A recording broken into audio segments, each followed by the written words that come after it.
Welcome to the Spoiler Alert Food Safety video tutorial series. After you've launched Spoiler Alert, you can create a new store by tapping the plus button in the upper right corner of the store's table view. That will bring up the new store dialog. From here, you can enter the information required to create a store. The first thing you'll need is a store number. And this again can be anything that you would want it to be. It doesn't have to be a particular format of letters or numbers. So if you have store numbers for multiple stores, you can simply type in your store number. Store name is something that maybe makes a little more sense to your location. If you have multiple stores, oftentimes the location of the city that the store is in could be used, or whatever you like.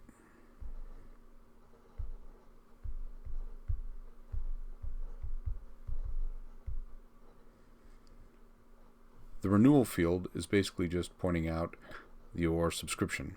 Each store requires a subscription, a monthly auto-renewing subscription of $10. This field would tell you when your next renewal date would be coming up. Each store does require password security, so you need to come up with a secure password that only you, the owner, will know. This is a field that you will not share with your employees. However, you might want to share it with your managers if you want them to be able to do some of the owner level tasks, which we'll get into in a separate video.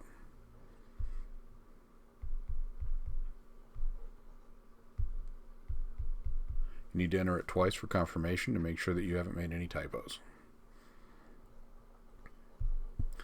The next field would be the last label number before starting over. And that basically is telling you how many label numbers do you want to use before you roll that number over. In this case, it defaults to 1,000 labels. So in 1,000 labels, it will roll back over to label 1. It will never reuse a label that has not been expired or marked as sold or wasted. It will skip that number and continue on, but the upper limit will always be whatever you set here. That way, you don't fill up your iCloud account with labels that are years old that you don't really need. The next field is the seconds before returning to the main screen. That is defaulting to 300 seconds or 5 minutes. This is involved with the employee going in to print labels or do other activities, scan labels to mark them as sold. In case they leave the iPad on those screens, this 300-second timer will kick them back to the main screen after that many seconds. That way, the next employee coming along will be forced to sign in again, rather than just reusing some employee that was there ahead of him. It will help ensure that the proper employee's ID is attached with each of the transactions, printing, marking as sold, that sort of thing. You also have the option to use the 24-hour clock in the next setting. That's up to you if you want military time. The days to retain the labels after they are expired or closed is 7. This has to do with the purge, which we'll cover in a separate video, as well as the date to use for purging old labels. Whether we're going to use the date it was closed, which would be the date that they marked it as sold or wasted, the employees, or the date that they expired. In case you are not marking your labels as sold, you merely wish to print them and then wash them off and not track them beyond that, then it would use the date that they expired. Next option is whether or not you wanted to track the waste. I highly recommend you do. It will give you some valuable information, but if you don't, you can turn that off here.